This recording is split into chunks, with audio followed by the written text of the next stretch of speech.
Bismillahirrahmanirrahim. Assalamualaikum warahmatullahi wabarakatuh. Para peserta daurah di daurah Kitab Al-Wajazah fi Bayani Ahkamil Al-Ijazah Al-Qur'aniyah yang dirahmati oleh Allah Subhanahu wa taala.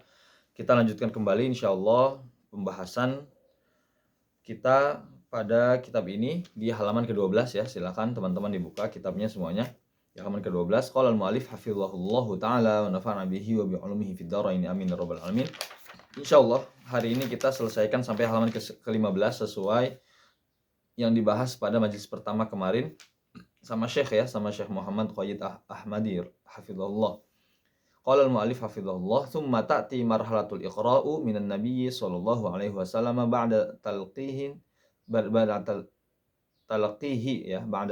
min sayyidina Jibril talaqaihu, ataupun ya intinya ketika Nabi sudah talaqi kepada Sayyidina Jibril alaihissalam, fakana yuqri'u ashabahu wa yamnahul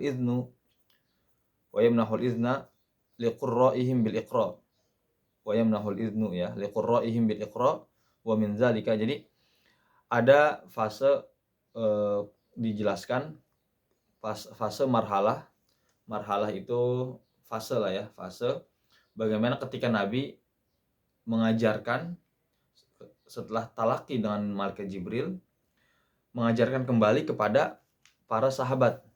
Ya, seperti itu. Fakana yuqri'u ashabahu wa yamnahul idzn. Dan dibolehkan para sahabat itu untuk mengajarkan kembali kepada sahabat yang lain. Gitu. Dan juga begitu juga pada generasi tabi'in setelahnya. Nah, di hadis di Sahih Bukhari Muslim dari Sayyidina Ibnu Mas'ud qala sami'tu Rasulullah sallallahu alaihi wasallam yaqul khudul Qur'ana min arba'ah. Ambillah, maksudnya pelajarilah Al-Qur'an itu dari 4 orang yang utama ya di bidang Al-Qur'an. Sayyidina Abdullah bin Mas'ud satu, Sayyidina Salim, kemudian Mu'adz bin Jabal dan Ubay bin Ka'ab radhiyallahu anhum ajmain. Nah, inilah tanda bahwasannya Nabi membolehkan para sahabat belajar kepada 4 sahabat yang utama ini di Al-Qur'an. Nah, itu tandanya adalah sebagai ijazah, sebagai kebolehan mengajarkan kepada sahabat yang lain, kebolehan dari Nabi gitu. Nah, kemudian dari riwayat Sayyidina Ibnu Mas'ud juga qala li an-nabi sallallahu alaihi wasallam. Nabi berkata kepada saya, "Iqra' alayya al-Qur'an." Bacalah Al-Qur'an kepada saya. Qultu, "Aqra'u 'alaika wa 'alaika unzil?" Apakah saya baca Al-Qur'an kepadamu wahai Nabi, kata Sayyidina Ibnu Mas'ud, dan bahwasanya Al-Qur'an itu turun kepada kamu wahai baginda Nabi gitu kan. Qala inni uhibbu an asma'ahu min ghairi. Maka saya senang ya ketika mendengarkan bacaan Al-Qur'an dari selain saya ya. Nah, tandanya itu kebolehan bahwa kelayakan Sayyidina Ibnu Mas'ud untuk mengajar. Nah, itulah ijazah di dalam Al-Qur'an. Wa ma akhrajahu Syaikhan aidan an Anas, dari Sayyidina Anas bin Malik anna Rasulullah sallallahu alaihi wasallam qala li Ubay, "Innallaha amarani an aqra'a 'alaik." Qala Allahu sammani lak. Ya, gitu kata Sayyidina. Apakah Allah menyebut namaku wahai Nabi? Qala Allahu sammakali. Ya, Allah menyebut namamu kepadaku. Qala faj'al Ubayya yabki. Maka perkataan Nabi tadi membuat Sayyidina Ubay bin Ka'ab terharu dan menangis ya. Begitu. Ini lafadznya milik Muslim. Kemudian wa min khilalil ahadits as-sabiqah fa innaha bimajmu'iha tadul dilalatan wadihatan 'ala syahada wa tazkiyah. Dari ketiga hadis ini cukuplah insyaallah ya. Dari ketiga hadis ini menandakan bolehnya kebolehan para sahabat Nabi sallallahu alaihi wasallam mengajarkan Al-Qur'an kepada sahabat yang lainnya sebagai syahadah, sebagai kesaksian atau tazkiyah ya. Allati manahaha, yang dibolehkan dari atas kebolehannya dari Sayyidina Al-Qari'in wal Muqri'in, yaitu Rasulullah SAW, liulaikal ashab ridwanullahu ta'ala alaihim wa ijazatahu lahum ijazatan lafziyah, yaitu dengan ijazahnya apa? Ijazah lafziyah. Inilah ijazah lafziyah yang ada di awal permulaan ijazah Al-Qur'an, kebolehan mengajarkan kepada yang lainnya, yaitu ijazah dari Nabi kepada sahabat ya. Wa ijazatahu lahum ijazah lafziyah ya, karena hakikat ijazah itu yang paling kuat adalah dengan ijazah lafziyah. Misalkan guru kita mengatakan kepada kita, kamu sudah layak mengajar riwayat hafaz karena kamu sudah talaki kepada saya selesai khotam kamilan dengan ijazah dengan riwayat hafaz. Nah, lafaz dari guru tersebut itu merupakan ijazah lafziyah, kesaksian merupakan yang dari kesaksian lafaz dari guru kita, bahwasanya kita boleh mengajarkan apa yang sudah kita dapatkan ke murid-murid yang lain. Walaupun belum dituliskan dengan apa? Dengan ijazah yang seperti sekarang kita ini ya, dituliskan di kertas ataupun di sebuah ijazah yang khusus gitu. Walaupun hanya sebagai ijazah lafziyah itu sudah cukup ya, sudah sangat cukup karena dijelaskan oleh guru kami Syekh Muhammad Qayyid ketika mensyarah kitab ini, ijazah lafziyah itu aqwa min ijazah kitabiyah ya. Ijazah lafziyah itu lebih kuat daripada ijazah yang dituliskan dari ijazah tulis maksudnya. Wa hiya syahadatun uzma min khairin mujiz ya. Wa hiya awthaqu bila syakkin minal ijazah kitabiyah, tuh kan lebih kuat daripada ijazah kitabiyah. Al-khulasah wa yatalakhasu mimma sabaq annal asla fil ijazah wa mansya'uha huwa 'arada Jibril alaihi salam Al-Qur'an ala Nabi sallallahu alaihi wasallam mu'ardun Nabi alaihi. Ya.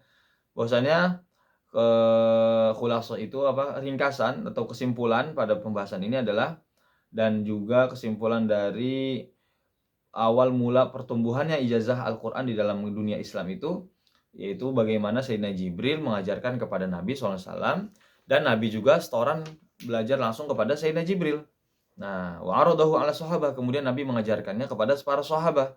Kemudian wa'aradahu ala Ubay bin Ka'ab bi amrillahi ta'ala lahu wa'arada Ubay alaihi wa'arada ghairu wahidin minas sahabah ala Ubay. Nah, begitu terusnya Sayyidina Ubay kepada mengajarkan kepada sahabat yang lain, wa'arada sahabah ba'dahum ala ba'd, sama sahabat saling mengajarkan, kemudian juga kepada generasi tabi'in, wa min ba'di min a'immatil muslimin, kemudian pada generasi umat muslim selanjutnya, jilan ila jilin, generasi ke generasi, wa tabaqatan ila tabaqah, dari satu tabaqah ke tabaqah yang lain, ila asrina hadza bi tariqatil musyafahah, dengan cara apa? Satu, yaitu thariqah, yaitu dengan cara metodenya musyafahah. Langsung bertatap muka, talaqi, bertemu kepada guru ya. Guru bertemu kepada murid, murid juga langsung setoran kepada gurunya. Wahya bimathabatin tazkiyah lil qari wa hiya mastaqarra tasmiyatuha bil ijazah al-qur'aniyah. Tsumma tatabal iqra wal idzn bihi min as-sahabah lit tabi'in wa tabi'un liman ba'dahum hatta bada'at tazharu jaliyan fi asli tadwin. Nah, kemudian setelah generasi sahabat, ada generasi tabi'in, dan selanjutnya sudah sangat nampak sekali itu pada generasi tadwin, yaitu pada tahun berapa? Pada generasi abad yang ketiga ya, ketiga Hijri, berarti 300-an ya, 200-an Hijriah sampai 300 Hijriah, itu qarn salis ya. Alladzi fihi tadwin likayfiyati naqlul Qur'an wa qira'atahu wa ulumahu wa dirasatar rijal an-naqilin likulli dzalik. Nah, sama seperti pembelajaran dalam ilmu hadis ya. Ilmu hadis juga kan ada ilmu rijal isnad ya, yang membahas tentang isnad hadis. Di Al-Qur'an juga ada, yaitu pada generasi ketiga ya, pada abad ketiga Hijriah. Oleh sahuna keadilatun qat'iyyah, enggak ada dalil secara jelas ya, secara jelas kapan sih dimulainya istilah ijazah Qur'aniyah itu, tidak ada. Walakin yumkinu an yuqala anna zuhura hadzal mustalah jaa mutazaminan ma'a bidayati tasnif fil qira'atil qur'aniyah fil qarni tsalitsil hijri. Namun bolehlah kita katakan munculnya ijazah Quran ya di dalam dunia Al-Qur'an, di dalam dunia Islam itu, yaitu sesuai perkembangan zaman. Ma'a bidayati tasnif, sesuai juga sebagaimana dimulainya fase penulisan ya, penulisan seluruh keilmuan itu ya, yaitu khususnya di bidang qiraat Qur'aniyah itu pada kapan? Qarnis tsalitsul hijri, yaitu pada abad yang ketiga. Wa mimma yasta'nisu bihi fi dzalika ma jaa'a fi tarjamah Muhammad bin Idris bin Al-Mundhir Abu Hatim Ar-Razi, Imam Ar-Razi, al-mutawaffa sana 75 wa 200, yaitu wafat pada 275 Hijriah. Itu ya sudah sangat jelas yang beliau riwayatkan ya di sini, idzrawa al-qiraah anhu ijazatal Imam Abu Bakar bin Mujahid al-mutawaffa sana 24 wa 300, yaitu yang wafat pada tahun 330 324 Hijriah ya, yang mana di situ dijelaskan ijazah dari Abu Bakar Ibnu Mujahid, yaitu Imam Ibnu Mujahid ya. Itu kita ada Ma'rifatul Qurra Al-Kibar di kitab itu li Zahabi, punya Imam Zahabi, Tabaqatul Qurra Ibnil Jazari. Wa ja'a fi tarjama Abdus Samad bin Muhammad bin Abi Amran huwa Abu Muhammad Al-Hamadani Al-Maqdisi Al-Mutawaffa sana arba'in wa tis'in wa mi'atain, yang wafat pada tahun 294. Izrawa anhu al-qira'ah ijazatan Ahmad bin Yaqub At-Taibu Al-Mutawaffa sana arba'in wa salatsumi'ah, 340 Hijriah. Nah, di situ juga di kitab Ma'rifatul Qurra punya Imam Zahabi dijelaskan juga terkait ijazah dari Ahmad bin Yaqub. Ya, seperti itu. Tsumma ishtaharat al-ijazatu ba'da dzalika wa asbahat ba'da bihaddi dzatiha umniyatan ladan nas fi nailiha wal husulu 'alaiha bal wa yalihuna fi talabiha. Kemudian setelah generasi abad ketiga Hijriah itu mulailah perkembangan terkait ijazah Al-Quran, itu sudah sangat ma'ruf sekali ijazah di Al-Quran. Ya, masyru'iyatul ijazah, masyru'iyatul al-ijazah, al-ayah, al-hadith, inayatul dhabitin, al-aslu fiha al-ayah. Asal daripada ijazah Al-Quran itu dalilnya mana? A'udzubillahi minasyaitonirrajim, di surah An-Naml ya, di sini tulisan ayat ke-6, wa innaka latulaqqal qur'ana min ladun hakimin alim, yaitu wa innaka, wahai Nabi Muhammad, sungguhnya kamu benar-benar latulaqqal qur'an, belajar langsung talaqi Al-Qur'an, min ladun hakimin alim, yang diajarkan langsung dari min ladun hakimin alim ya, dari Allah Subhanahu wa taala. Wa maddatu talaqqa mushtaqatun minal luqya. Nah, kita kan sering dengar nih istilah talaqi itu. Kata talaqi itu merupakan serapan dari kata al-luqya, fiha liqa'un baina isnaini, yaitu bertemunya dua orang ya, antara murid dan guru, huma al-mutalaqqi wal mutalaqqa minhu. Faqad talaqa Sayyidina Jibril alaihissalam minallahi ta'ala. Sayyidina Jibril sebelum menjadi wasilah menurunkannya Al-Quran kepada baginda Nabi, sudah bertemu juga langsung kepada Allah Subhanahu wa taala. Wa talaqqa nabiyuna Muhammadun sallallahu alaihi wasallam min Sayyidina Jibril alaihi salam, wa talaqqa sahabatu ridwanullahi ta'ala alaihim min Rasulillah. Kemudian juga Nabi Muhammad SAW sudah bertemu talaqi langsung kepada Sayyidina Jibril, malaikat Jibril, dan sahabat Nabi juga talaqi kepada baginda Nabi langsung sallallahu alaihi wasallam. Al-haditsu akhrajal Bukhari fi sahihihi, yang dimana dijelaskan di dalam Sahih Bukhari fi kitab Fadailil Quran an Masruq qala dzakara Abdullah bin Mas'ud radhiyallahu anhu qala la azalu uhibbuhu sami'tu nabiyya Muhammadan sallallahu alaihi wasallam yaqulu khudul Qur'ana min arba'ah, ambillah pelajarilah Al-Quran dari salah satu 4 orang ini, min Abdullah bin Mas'udin wa Salimin wa Mu'adzin wa Ubay bin Ka'ab. Wa yadullu hadzal haditsu anna qira'atal Qur'ani innama tu'khadhu bit talaqqi min afwahil muqri'ina al-mutqinin. Ya, dari hadis tersebut yang diriwayatkan dalam kitab Fadailul Quran, bahwasannya qiraatul Quran, mempelajari bacaan Al-Quran itu secara riwayah dan dirayah, itu tu'khadhu bit talaqqi, maka wajib diambil dari proses at-talaqqi, yaitu al-luqya baina itsnaini, bertemunya dua orang antara murid bertemu kepada guru, kemudian guru mengajarkan kepada bacaannya kepada murid tersebut ya, baik dari segi riwayahnya, cara membacanya, dan juga secara dirayahnya ya. Min afwahil muqri'in al-mutqinin, dari para muqri'in al-mutqinin ya, yang spesialis di bidang Al-Quran, yang mutqin hafalannya, yang mutqin bacaannya. Wa hadza ma'na al-ijazah alladzi taqaddama, inilah yang dimaksud daripada kata ijazah yang sudah kita jelaskan dari awal tadi ya, di pada bab ini.